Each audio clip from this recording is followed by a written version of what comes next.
To access the Kicks e-Power 12-volt battery, open the trunk by lifting the rear hatch.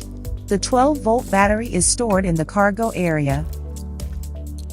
If the 12-volt battery in your Nissan Kicks is low or completely drained, you may face difficulty accessing the trunk electronically. We will guide you on how manually access the 12-volt battery. Use the mechanical key to manually unlock the front doors.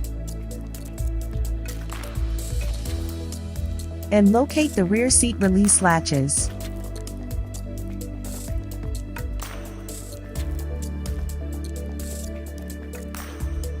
Pull the release latch to fold the rear seats forward. This creates access to the trunk space from inside the car. Crawl into the trunk area and locate the latch lock for the rear hatch.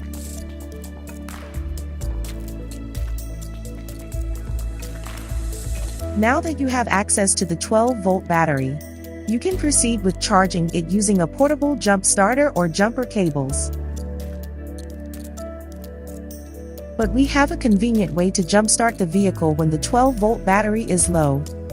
In the engine bay, locate the fuse box beside the brake fluid reservoir, remove the cover, and you will now have access to the positive terminal.